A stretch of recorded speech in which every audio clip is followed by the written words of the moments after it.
Well, thank you, Alex, for joining me today. And you're coming Happy from to. St. Paul, right?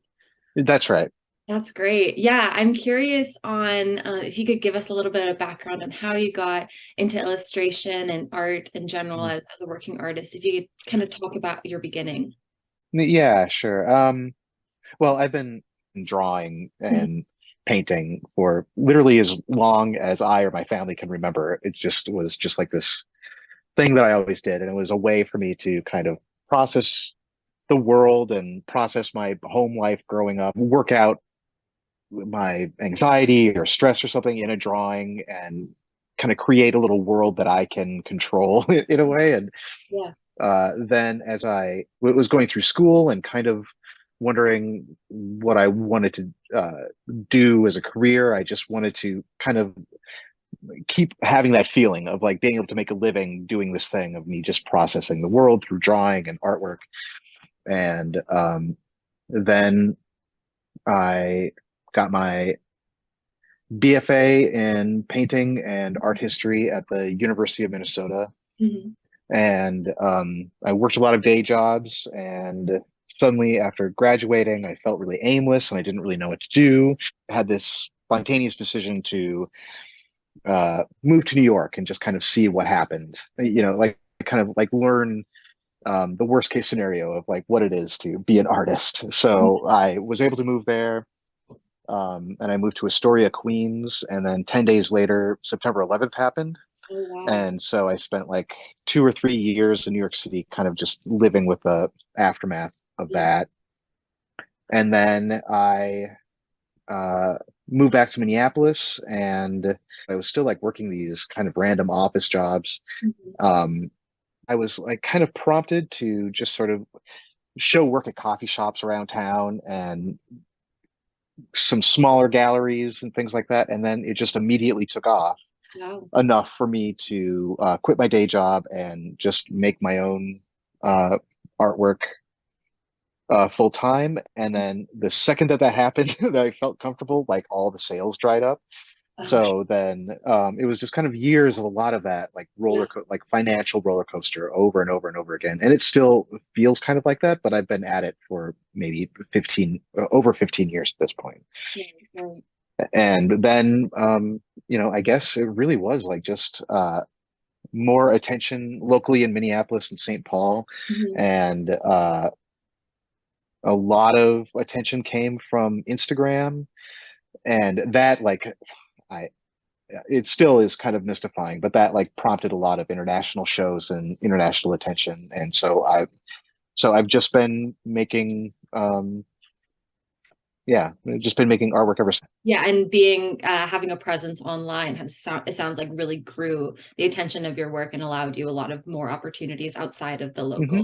community. Yes.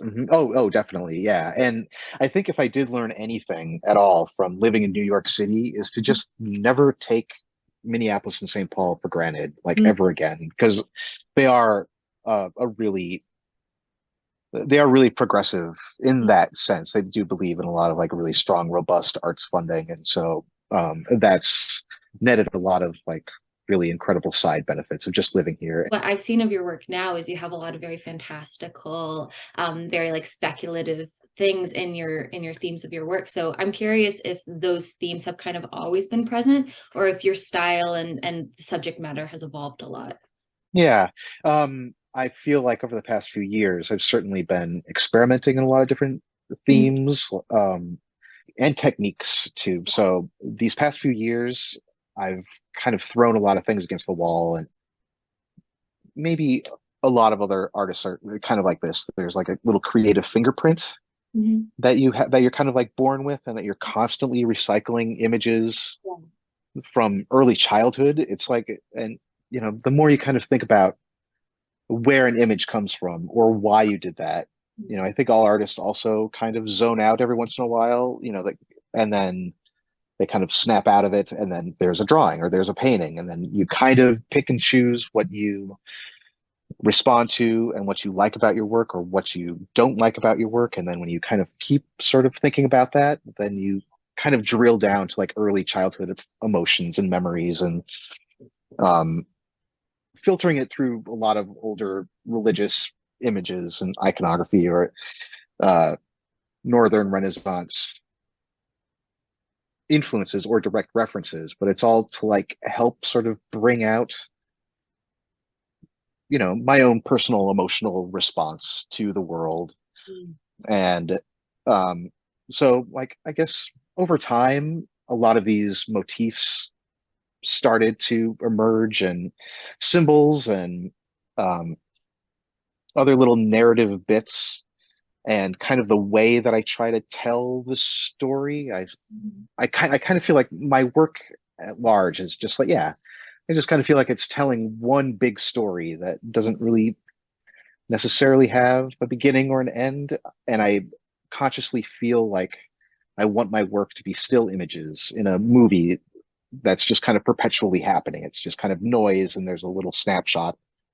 And all my narratives and all my figures, they're all in kind of the middle of acting. They're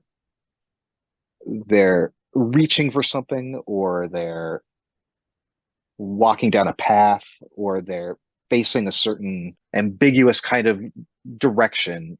And I've kind of gotten this impression when I was making work in New York, and I was really kind of enjoying this kind of ambiguous response that people get, where they kind of make up their own stories. They kind of infuse their own histories in the work to kind of like tell their own story. So I did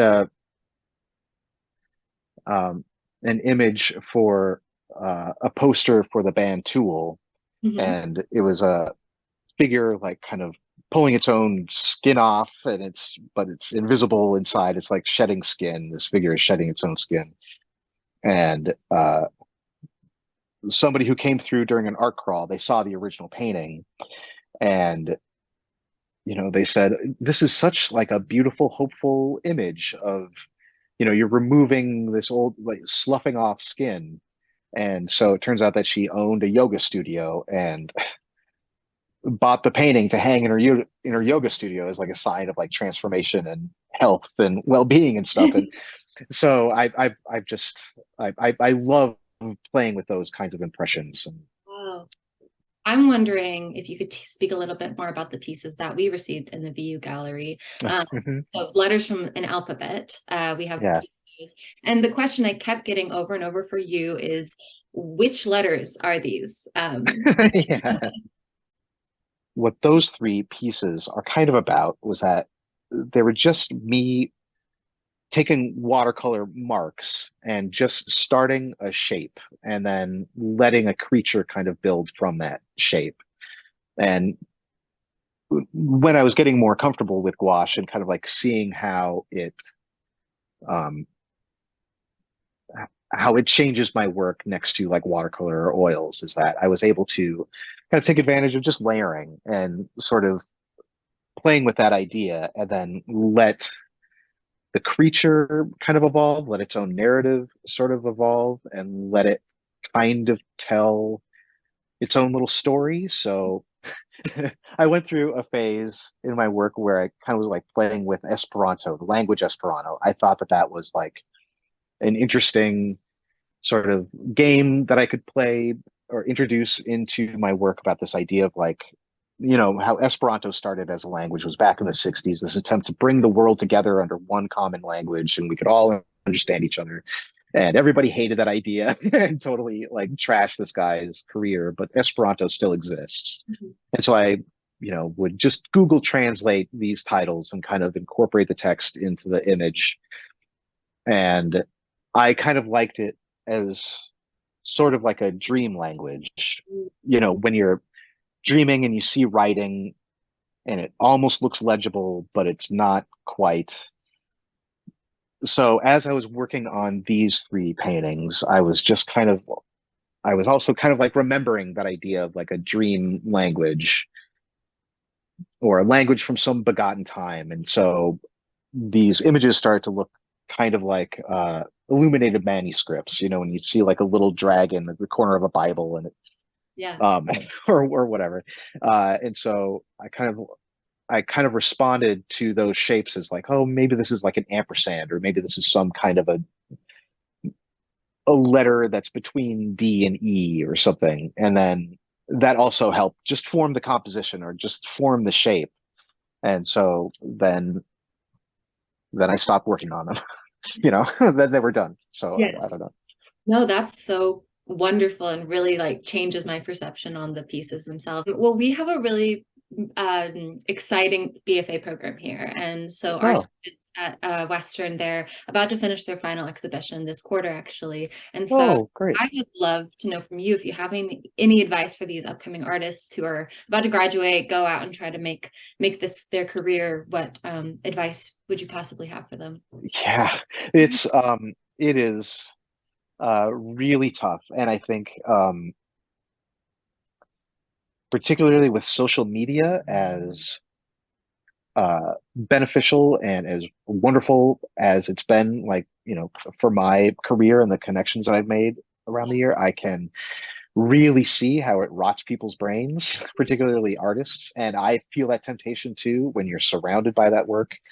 Um, it is impossible not to compare yourself against, like, billions of other extremely brilliant artists. And you also kind of, there's a real tendency to like funnel your own style to like kind of match what you think the market is or what the algorithms accept.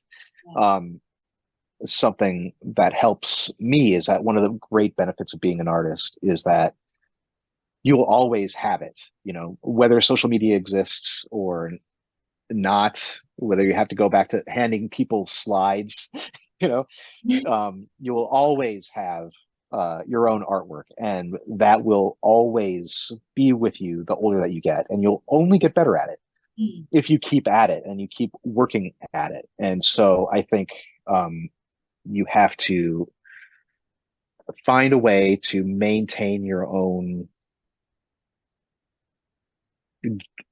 personal joy and sense the personal reasons why you're into it and why you like what you like, and really think about what you like. Another thing that I'm going to be spending the rest of my life learning about is everybody has their own very specific definition of like what they consider to be success. Mhm. A thing that's really scary about being an artist is that there is no like um, corner office. There isn't, a brass ring that you get. There isn't like an obvious status symbol Right.